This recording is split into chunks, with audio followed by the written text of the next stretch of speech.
ഒരു പ്രോഡക്റ്റ് അല്ലെങ്കിൽ ഒരു സർവീസ് ഇത് ആളുകൾ വാങ്ങിക്കണമെങ്കിൽ ആളുകളെ പ്രേരിപ്പിക്കുന്ന കാര്യങ്ങൾ എന്താണ്? അതായത് ദ ന്യൂ ABC ഓഫ് പെർസ്വാഷൻ. എൻ്റെ പേര് വർഗീസ് തരകൻ.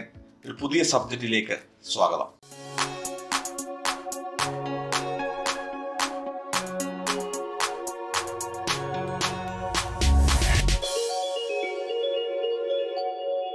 നിങ്ങളുടെ പ്രോഡക്റ്റ് എന്തുമായിക്കൊള്ളട്ടെ അല്ലെങ്കിൽ നിങ്ങളുടെ സർവീസ് എന്തുമായിക്കൊള്ളട്ടെ, ഇത് വാങ്ങണമെങ്കിൽ നമുക്ക് അത് വാങ്ങുന്ന ഓഡിയൻസിനെ പ്രേരിപ്പിക്കേണ്ടതായിട്ടുണ്ട്.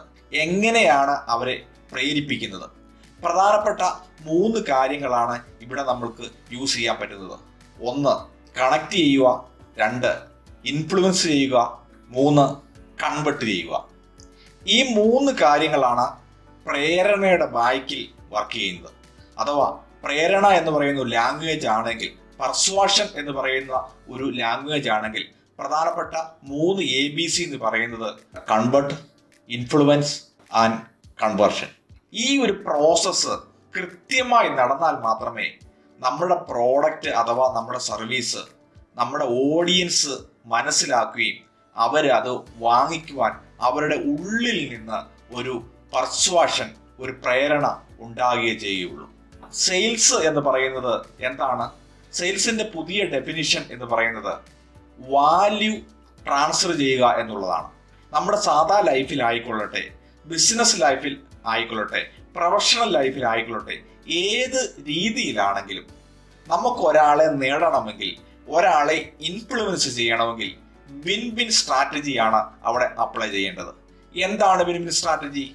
നമ്മൾ അവർക്ക് കൊടുക്കുന്ന ഒരു പ്രോഡക്റ്റ് അഥവാ ഒരു സർവീസ് അല്ലെങ്കിൽ ഒരു അഡ്വൈസ് എന്തുമായിക്കൊള്ളട്ടെ, അത് മൂലം അവരും വിൻ ചെയ്യണം, അത് കൊടുക്കുന്ന നമ്മളും വിൻ ചെയ്യണം.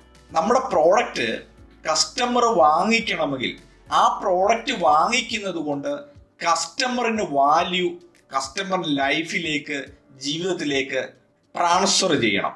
അതേ സമയത്ത് അത് കൊടുക്കുന്നത് കൊണ്ട് അതിൻ്റെ വാല്യൂവിൻ്റെ പാർട്ട് നമ്മുടെ ലൈഫിലേക്കും ട്രാൻസ്ഫർ ചെയ്യണം. ഈ 2 വാല്യൂ ട്രാൻസ്ഫർ കൃത്യമായി നടന്നാൽ മാത്രമേ ഒരു സെയിൽസ് നടക്കുകയുള്ളൂ എന്നുള്ളതാണ്. ഇവിടെയാണ് നമ്മൾ ആദ്യത്തെ കണക്ട് ചെയ്യുക എന്ന് പറയുന്നത്. എങ്ങനെയാണ് നമുക്ക് കണക്ട് ചെയ്യാൻ പറ്റുന്നത്? അവർക്ക് കിട്ടുന്ന വാല്യൂവിനെ നമ്മൾ അവരുമായി കണക്ട് ചെയ്യിപ്പിക്കണം. ആ വാല്യൂ അവർക്ക് കിട്ടുന്നു എന്ന് അവർക്ക് മനസ്സിലായതിനു ശേഷം അവരെ ഇൻഫ്ലുവൻസ് ചെയ്യാൻ നമുക്ക് സാധിക്കണമെന്നുള്ളതാണ്. ഈ 2 പ്രോസസ്സും നടന്നാൽ 3ാമത്തെ കൺവേർഷൻ എളുപ്പമാണ്. അപ്പോൾ നമ്മളൊരു കൺസൾട്ട് ചെയ്യുന്നു, അല്ലെങ്കിൽ നമ്മൾ ഒരു അഡ്വൈസ് കൊടുക്കുന്നു, അല്ലെങ്കിൽ നമ്മുടെ ഒരു പ്രോഡക്റ്റ് അഥവാ ഒരു സർവീസ് ആ കസ്റ്റമറിന് കൊടുക്കേണ്ടതായിട്ടുണ്ട്. ഇത് കൊടുക്കണമെങ്കിൽ ഈ 3 പ്രധാനപ്പെട്ട കാര്യങ്ങൾ നടക്കണം. എങ്ങനെയാണ് നമുക്ക് അവരെ കണക്ട് ചെയ്യാൻ പറ്റുന്നത്? ഒരുപാട് മാർഗങ്ങളിലൂടെ അവരെ കണക്ട് ചെയ്യാൻ പറ്റും. അതറിയണമെങ്കിൽ ആദ്യം അവരുടെ പ്രോബ്ലം എന്താണെന്ന് ഐഡന്റിഫൈ ചെയ്യണം. ഇപ്പം നിങ്ങളുടെ പ്രോഡക്റ്റുമായി ബന്ധപ്പെട്ട്, നിങ്ങളുടെ സർവീസുമായി ബന്ധപ്പെട്ട് അവര് ഏത് രീതിയിലുള്ള ഒരു നരകത്തിലാണ്, ഏത് രീതിയിലുള്ള ഒരു നരകയാതനയിലാണ് അവര് എന്നുള്ളത് കൃത്യമായി നമുക്ക് അറിയാൻ പറ്റണം. അവരുടെ നരകം ഏതാണെന്ന് അഥവാ അവരുടെ ഹെല്ല് ഏതാണെന്ന് ഐഡന്റിഫൈ ചെയ്ത് കഴിഞ്ഞാൽ നമുക്ക് അതിന് പറ്റുന്ന രീതിയിലുള്ള ഒരു സൊല്യൂഷൻ കൊടുക്കാൻ പറ്റും. 1ാമത്തെ കാര്യം അവരുടെ ഹെല്ല് ഐഡന്റിഫൈ ചെയ്യുന്നു. 2ാമത്തെ കാര്യം ഈ ഹെല്ല് എങ്ങനെയാണ് അവരുടെ ലൈഫിനെ അഫക്റ്റ് ചെയ്യുന്നത് എന്നും നമുക്ക് കണ്ടുപിടിക്കേണ്ടതായിട്ടുണ്ട്. ഈ 2 കാര്യങ്ങളും നമുക്ക് കണ്ടുപിടിച്ചാൽ നമ്മുടെ പ്രോഡക്റ്റ് വഴി ഇവരുടെ ഹെല്ലിന് എന്ത് സൊല്യൂഷനാണ് കൊടുക്കുന്നത് എന്ന് നമുക്ക് കൃത്യമായി അവരെ കൺവിൻസ് ചെയ്യാൻ പറ്റും. അവിടെയാണ് ഇൻഫ്ലുവൻസിന്റെ സാധ്യത എന്ന് പറയുന്നത്. ആദ്യത്തെ 2 കാര്യങ്ങളിൽ അവരുടെ പ്രോബ്ലവുമായി, അവരുടെ നരകവുമായി, അവരുടെ ഹെല്ലുമായി നമ്മൾ കണക്ട് ചെയ്യുന്നു. 2ാമത്തെ കാര്യത്തിൽ അതിന്റെ സൊല്യൂഷനുമായി നമ്മൾ അവരെ ഇൻഫ്ലുവൻസ് ചെയ്യുന്നു എന്നുള്ളതാണ്.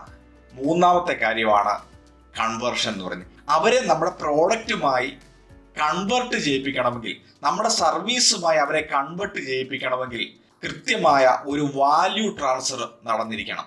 അതായത് അവർക്ക് കൃത്യമായി മനസ്സിലാകണം അവരുടെ ലൈഫിൽ നമ്മുടെ പ്രോഡക്റ്റ് അഥവാ സർവീസ് കൊണ്ട് വാല്യൂ കിട്ടുന്നുണ്ട്. അതേ സമയത്ത് തന്നെ കൊടുക്കുന്ന നമുക്ക് മനസ്സിലാകണം അവരുടെ ലൈഫിൽ ഒരു വാല്യൂ അഡീഷണലി കൊടുക്കാൻ നമുക്ക് സാധിച്ചു. അതുവഴി ഉണ്ടാകുന്ന പോസിറ്റീവ് വൈബ്രേഷൻ ആണ് നമ്മുടെ ലൈഫിൽ ഉണ്ടാകുന്ന ഏറ്റവും വലിയ ഹാപ്പിനെസ് എന്ന് പറയുന്നത്. ഇവിടെയാണ് വിൻ വിൻ സ്ട്രാറ്റജി എന്ന് പറയുന്നത്. ഒരു പ്രോഡക്റ്റ് അഥവാ ഒരു സർവീസ് ഒരാൾ വാങ്ങിക്കണമെങ്കിൽ അവരെ അത് വാങ്ങിക്കാൻ നമ്മൾ പ്രേരിപ്പിക്കേണ്ടതായിട്ടുണ്ട്. പ്രേരിപ്പിക്കുന്നതിന് ഉപയോഗിക്കുന്ന 3 ഘട്ടങ്ങൾ എന്ന് പറയുന്നത് 1 കണക്ട് ചെയ്യുക, 2 ഇൻഫ്ലുവൻസ് ചെയ്യുക, 3 കൺവേർട്ട് ചെയ്യുക എന്നുള്ളതാണ്. അതായത് അവരുടെ ഹെല്ല് ഐഡന്റിഫൈ ചെയ്യുന്നു, ആ ഹെല്ല് എങ്ങനെയാണ് അവരെ അഫക്റ്റ് ചെയ്യുന്നതെന്ന് നമ്മൾ ഐഡന്റിഫൈ ചെയ്യുന്നു.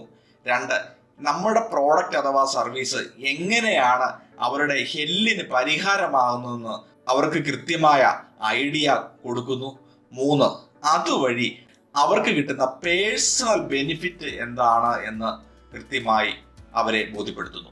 ഈ 4 ഘട്ടങ്ങൾ നടന്നാൽ കൃത്യമായ ഒരു പ്രേരണ നടക്കുകയും ആ പ്രോഡക്റ്റ് അഥവാ ആ സർവീസ് അവർ വാങ്ങിക്കുകയും ചെയ്യുന്നു എന്നുള്ളതാണ്. ഒരു പ്രോഡക്റ്റ് അഥവാ സർവീസ് വാങ്ങിച്ചു കഴിയുമ്പോൾ കസ്റ്റമറിന് ഒരിക്കലും ഇത് വാങ്ങിച്ചു പോയല്ലോ എന്നുള്ള ഒരു ചിന്ത ഉണ്ടാകാൻ പാടില്ല. അങ്ങനെ ഒരു ചിന്ത ഉണ്ടാകുന്നുവെങ്കിൽ ഒരിക്കലും ആ കസ്റ്റമർ നിങ്ങളിലേക്ക് തിരിച്ചു വരികയില്ല, അഥവാ നിങ്ങളെക്കുറിച്ച് അവർ മറ്റൊരാളോട് ഇൻഫ്ലുവൻസ് ചെയ്യുകയും ചെയ്യുകയില്ല. ഇതുകൊണ്ടാണ് ഈ 3 സ്റ്റെപ്പുകളും ഇവിടെ ഏറ്റവും പ്രധാനപ്പെട്ടതെന്ന് പറയുന്നത്. നിങ്ങൾ യൂട്യൂബിലാണ് ഈ വീഡിയോ കാണുന്നതെങ്കിൽ ചാനൽ സബ്സ്ക്രൈബ് ചെയ്യാനും ലൈക്ക് ചെയ്യാനും മറക്കരുത്.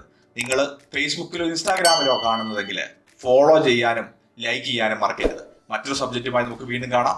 Thank you.